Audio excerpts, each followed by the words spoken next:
Olá, tudo bem? Aqui é o Saulo Fajardo e este é um comentário sobre o livro de Romanos, o capítulo 4. O capítulo 4 de Romanos, um subtítulo que tem aqui é Abraão foi justificado pela fé. Ser justificado pela fé. Essa expressão talvez não seja muito familiar para a gente, mas ser justificado pela fé significa que uma pessoa foi considerada justa, aceita diante de Deus. E para nós que lemos a palavra, que fomos salvos por Cristo, ser aceitos por Deus se transformou para nós como algo prioritário. O cristão que não quer ser aceito por Deus, ele tem alguma coisa errada. Então, quando a Bíblia fala Abraão foi justificado pela fé, significa que Abraão foi aceito por Deus, foi considerado por Deus um justo. Então, essa é o alvo principal da nossa vida. Todos nós que somos discípulos de Jesus queremos ser aceitos por Deus. Queremos ser justificados, queremos ser considerados justos diante de Deus. A grande questão aqui é como isso acontece. Como isso acontece? Como somos justificados diante de Deus? Como Deus olha para mim, para o Saulo, e pode falar assim, o Saulo é aceito por mim, eu aceito o Saulo. Como é feita essa justificação? É através daquilo que eu faço, daquilo que eu pratico de bom, ou é através daquilo que Deus fez, que Cristo fez? Essa é a grande questão aqui nesse capítulo.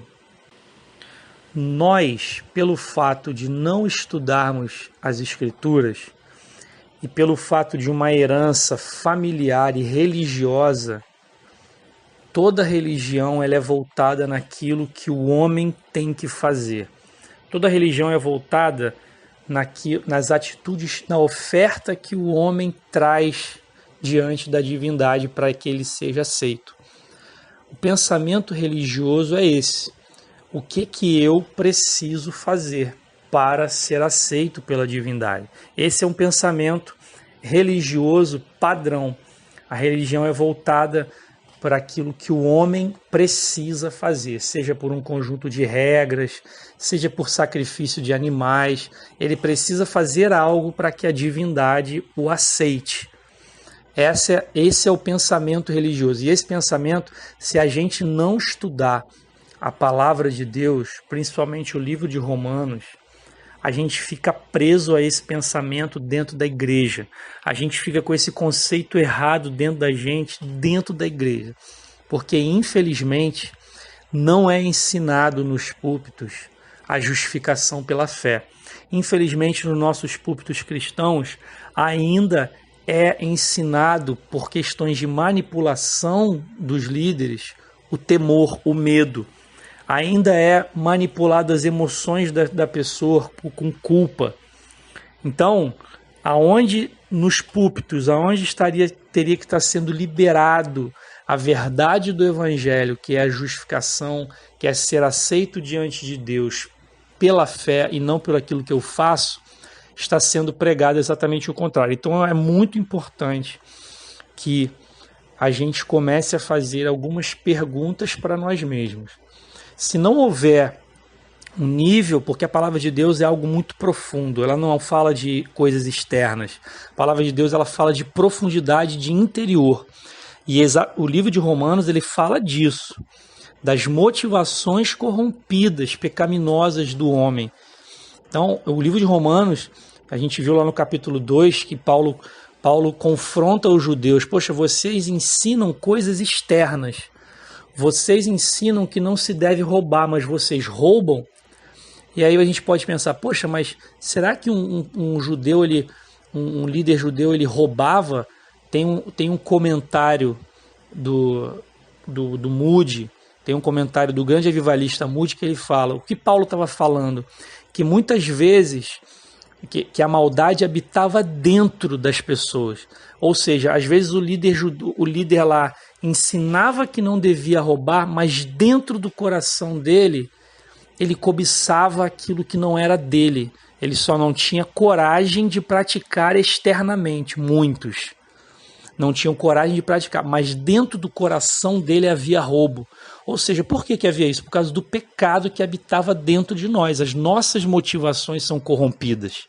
O pecado está na nossa natureza. Então, o livro de Romanos ele trata disso, de natureza pecaminosa que existe em nós. Se você e eu somos cristãos e achamos que nós somos bons, é complicado. A gente ainda não encontrou com nós mesmos, com a nossa natureza pecaminosa. Então, se não houver em nós uma reflexão, perguntas sinceras para nós mesmos, para que a gente conheça as nossas motivações, ou seja, os motivos pelos quais nós fazemos as coisas que fazemos, a gente vai viver uma vida religiosa externa. Então, é muito importante que você e eu façamos perguntas. Por que eu obedeço a Deus? Por que eu preciso ir para a igreja? Por que eu preciso me santificar? E aí a gente precisa encontrar nossas respostas sinceras de dentro de nós para saber a nossa motivação. E diante dessas respostas sinceras, a partir daí, a gente se expõe à palavra de Deus, ao livro de Romanos, pedindo para que Deus transforme as nossas motivações, mude as nossas motivações. Então, o capítulo 4 de Romanos, ele fala exatamente, ele explica como Abraão foi aceito por Deus. Será que Abraão foi aceito por causa das obras? Ele fala assim, que diremos, pois? Ter alcançado Abraão, nosso pai, segundo a carne, ou seja, segundo a sua capacidade, segundo a sua obediência. Aí ele fala, porque se Abraão foi justificado pelas obras, tem de que se gloriar, mas não diante de Deus. Meu irmão, se eu e você não nos podemos nos gloriar diante de Deus, o que mais importa para a gente, né? Ele fala no 3, pois o que diz as Escrituras?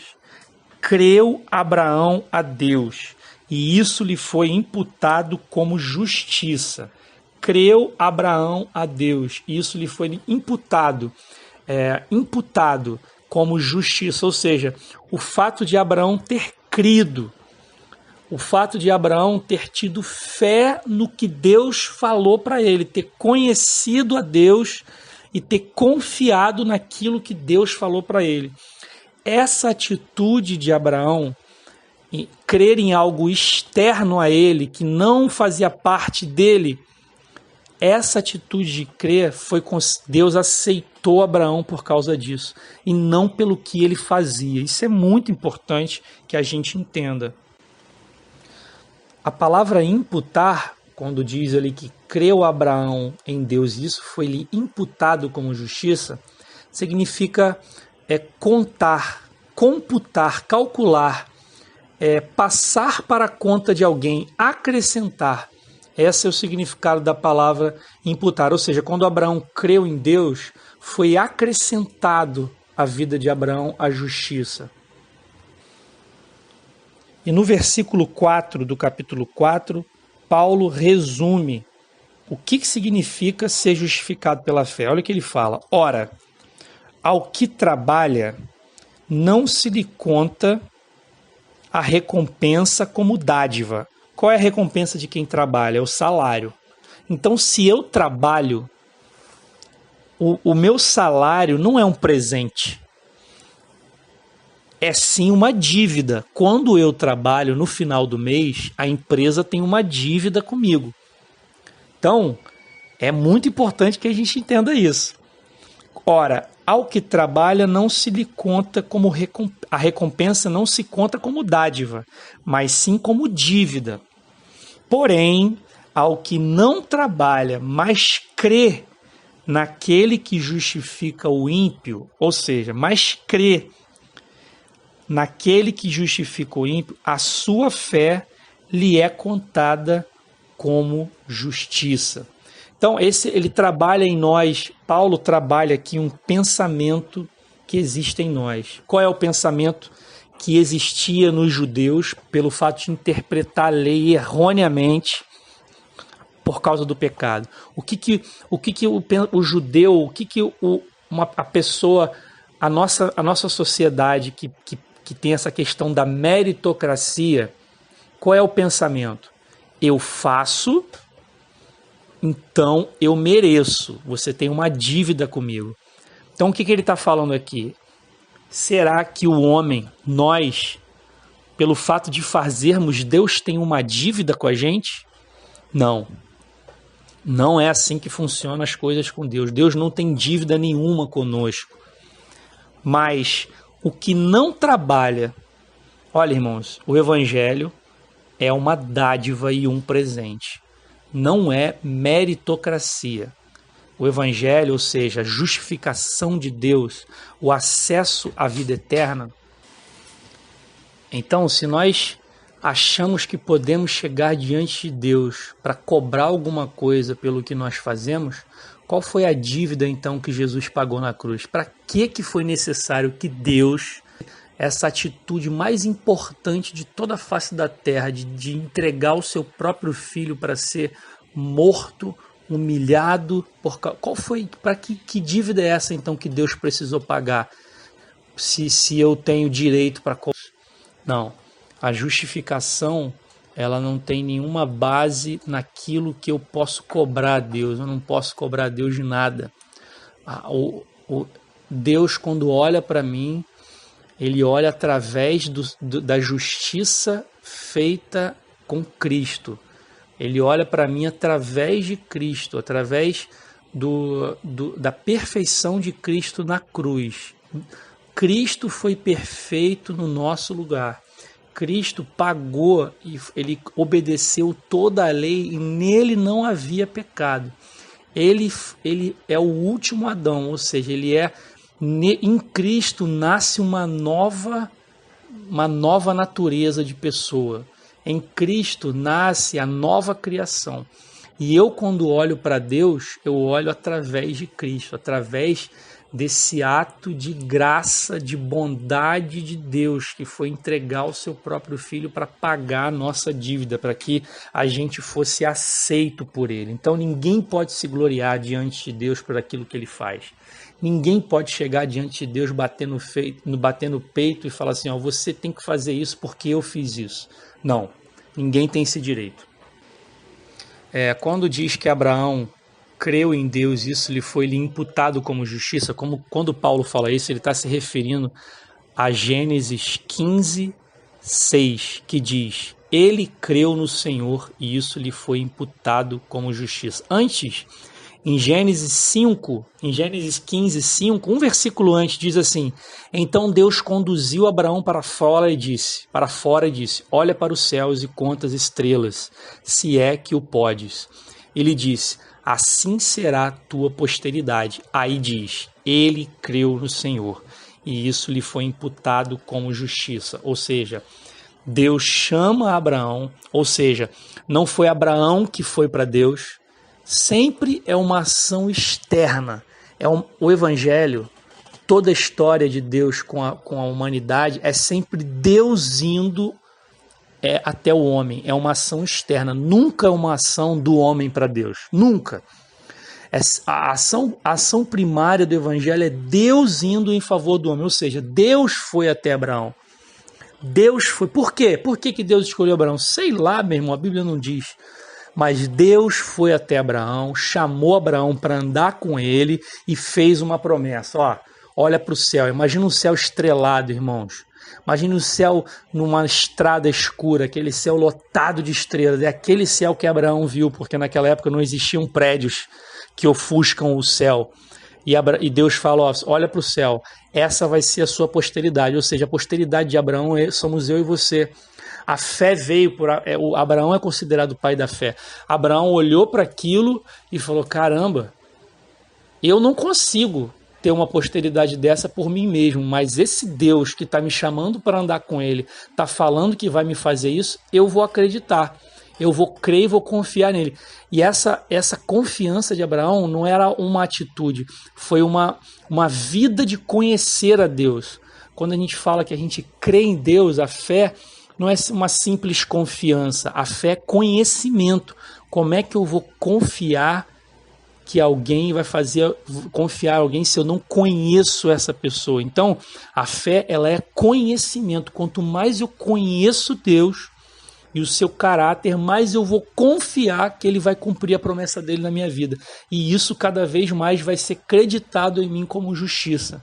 Ou seja, eu vou confiar em Deus, conhecer a Deus, e essa fé me salva. A palavra diz lá em, não sei se é Joel ou Abacuque, acho que é Abacuque, que o justo viverá pela fé. Ou seja, o justo não vai viver pelas suas obras. Não, a fé vem primeiro, as obras vêm depois. Então, vamos continuar aqui. Continuando no versículo 6, depois que ele fala, né, depois que ele dá o exemplo, que fala assim, ó, ora, o que trabalha não se lhe conta como recompensa, mas como dádiva.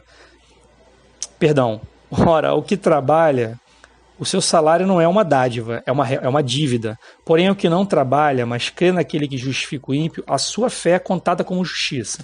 Aí ele continua, assim também Davi declara, bem-aventurado o homem a quem Deus atribui a justiça sem as obras, dizendo, bem-aventurado aqueles cujas iniquidades são perdoadas e cujos pecados cobertos. Bem-aventurado o homem a quem o Senhor não imputará o pecado. Então, o que Davi falou? Bem-aventurado o homem a quem Deus perdoa a iniquidade. E não bem-aventurado o homem que por fazer tudo certo pode cobrar de Deus. Não.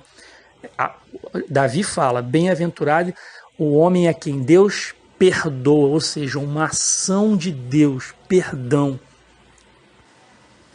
Olha aqui que o Moody fala no seu comentário a respeito disso. Ele fala, confiança constante, ou seja, aquilo que a gente falou, uma fé constante, ou entrega a Deus, confiança constante ou entrega a Deus é o primeiro e único requisito do homem que é justificado. Confiança e entrega a Deus. Para os judeus, isso era um escândalo de proporções não desprezíveis. Os judeus não podiam aceitar que Deus pudesse absolver um homem culpado, ímpio. Olha que interessante isso. Na cabeça deles, Deus não podia absolver um homem culpado e ímpio. Agora, olha o que um dos patriarcas dos judeus falam. Bem-aventurado o homem a quem Deus perdoa a iniquidade. Olha como é que às vezes, meu irmão, pelo fato da gente não sondar as nossas motivações, a gente fica corrompido por uma religiosidade vazia, baseada em mérito. Poxa, estava escrito na lei dos caras, nos Salmos, estava escrito nos Salmos, bem-aventurado o homem a que Deus perdoa a iniquidade. Mas aqueles homens, os judeus, e muitas vezes nós, por causa desse senso de meritocracia gerado pelo pecado, a gente não concebe isso. A gente acha que o homem tem que fazer alguma coisa para que Deus perdoe ele. Aqui está dizendo também que os judeus rejeitavam Jesus como Messias e, portanto, eles menosprezavam a transação redentora que envolvia Deus e Cristo. Aqui diz também no comentário do Moody, eles falharam em compreender o significado da crença ou confiança da parte daquele que era ímpio.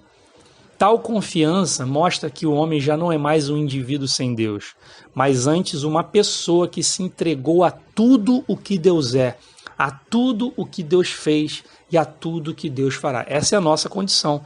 Nós nos entregamos, nós somos os ímpios que confiaram em Deus, fomos justificados, e agora a gente se entrega a tudo que Deus é, a tudo que Deus fez e a tudo que Deus fará. Sobre o capítulo 8, que diz assim, ó, bem-aventurado o homem a quem Deus não imputará o pecado, ele usa a palavra imputará novamente, ou seja, colocar na nossa conta, contar na nossa vida. Ele fala, bem-aventurado o homem que Deus não imputará o pecado. E ele usa a mesma palavra para dizer que Deus imputa a justiça na nossa vida pela fé. Aí ele faz um comentário aqui, o Moody, que é muito bom. Fala assim, ó, fica claro que a justificação creditada a um homem é colocada em sua conta. Descreve-se essa mesma pessoa tendo perdoado os seus feitos ilegais e coberto os seus pecados. O Senhor não coloca o pecado em sua conta, como a gente acabou de ler. Em lugar de um débito que jamais conseguiria pagar, ele recebe a justificação em sua conta. Justificação essa que nunca mereceu. Como pode um homem ser justificado diante de Deus? Deus concede a sua justiça àqueles que confiam nele, de acordo com Filipenses 3,9 que ele colocou aqui. O Velho Testamento afirma que Deus o faz. Ou seja, ele está dizendo que o Velho Testamento também afirma, ou seja, desde sempre, desde o início de tudo, a justificação é pela fé e não por obras. O Velho Testamento afirma que Deus o faz. O Novo Testamento mostra mais claramente como Deus fez isso. Esse é o comentário do monge. Ou seja, aqui na carta de Romanos que a gente está lendo, vai mostrar, a gente vai ver isso aí nos capítulos posteriores, principalmente no capítulo 8, como Deus fez isso claramente, como ele justificou a gente claramente pela fé. Do versículo 10 até o versículo 17, Paulo explica, ele fala da circuncisão, que é o primeiro pacto de Deus com o mundo, com o seu povo, a circuncisão e a incircuncisão. Quem era circuncidado era do povo escolhido, e quem não era circuncidado não era do povo escolhido. Porém, a circuncisão, nesses versículos aqui, Paulo explica que a circuncisão ela só veio por Moisés. Moisés veio, meu irmão, depois de muito tempo de Abraão. Eu não sei exatamente se foram centenas ou milhares de anos, mas Moisés, a lei veio depois de Abraão. Ou seja, quando Deus chama Abraão, não existia lei, não existia circuncisão. Então Abraão, foi feita a promessa de Deus para Abraão sem lei. Ou seja, a promessa não vem da lei. A promessa vem da fé, porque Deus chama Abraão antes de haver lei. Ele está reforçando para os judeus que a promessa e a justificação de Deus ela veio pela fé quando Abraão nem era circuncidado. Abraão não era circuncidado, ele foi circuncidado depois. Deus fez essa promessa e Abraão creu, Abraão não tinha sido circuncidado. Então, ele reforça nesses versículos aqui, que é onde a gente lê, que foi antes da circuncisão que Deus fez uma promessa. E essa promessa é adquirida pela fé e não pelo cumprimento da lei. E no 11 ele fala assim, e Abraão recebeu o sinal da circuncisão, o selo da justiça da fé que teve quando ainda não era circuncidado, para que fosse o pai de todos os que creem. Abraão, o pai de todos os que creem, ou seja, mais uma vez aí falando na fé, estando eles na incircuncisão, a fim de que a justiça lhe fosse imputada. Abraão, segundo a palavra de Deus, ele foi circuncidado aos 99 anos, mas Deus fez a promessa antes dele ser circuncidado. No versículo 13 ele fala, porque não foi pela lei que veio a Abraão ou a sua descendência a promessa que havia de ser herdeiro do mundo, mas foi pela justiça que vem da fé. Por que ele ressalta e fortalece isso, irmão? Porque a mentalidade era essa. A mentalidade de um judeu daquela época era essa. Eu sou abençoado porque eu vou cumprir toda a lei, porque eu vou obedecer.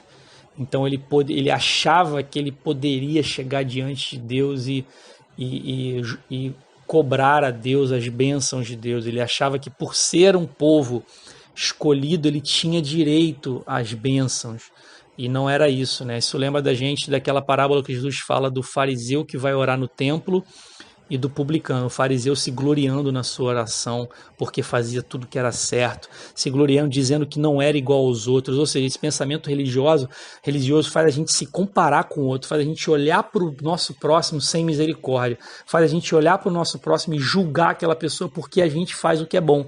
E já o publicano diz que não foi no templo, e só olhava o templo de longe e fala assim, ó, tem misericórdia de mim que sou pecador. Então, esse pensamento religioso é um problema, porque ele faz a gente olhar para o próximo, julgar, condenar os outros quando a gente mesmo comete os pecados. Então, essa dependência de essa não se orgulhar nas suas obras é muito importante. A gente tem que se orgulhar, ele fala até isso.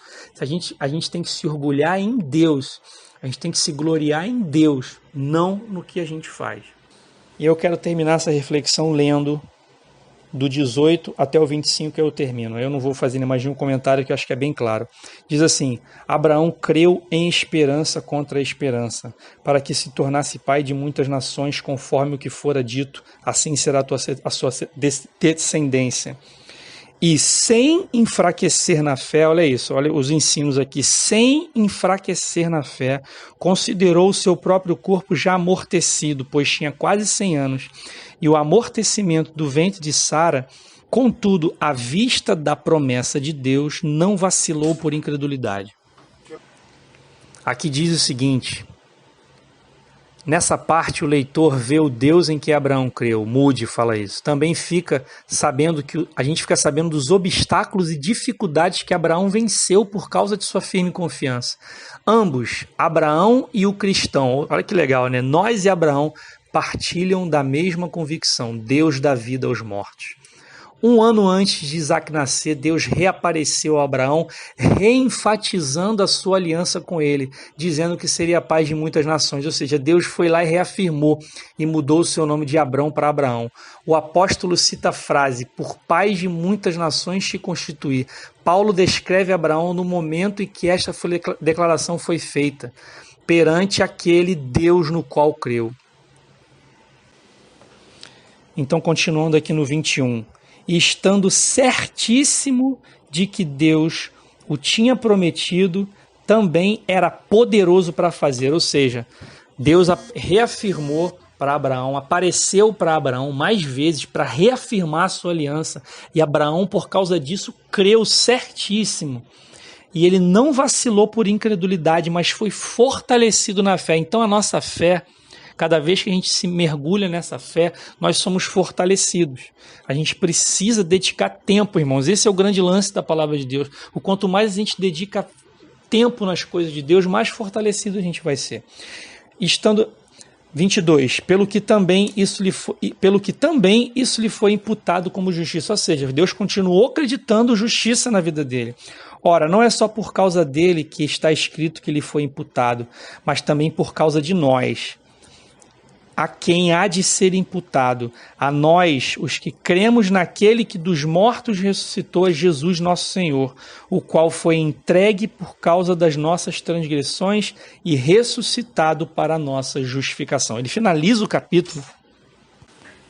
Então ele finaliza dizendo aqui: não foi só por causa dele que está escrito que lhe foi imputado, mas também por causa de nós, a quem há de ser imputado.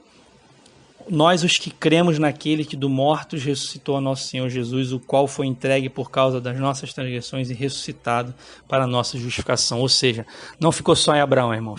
Veio para nós essa justiça também através de Cristo. Beleza? Então esse foi o capítulo 4 aí.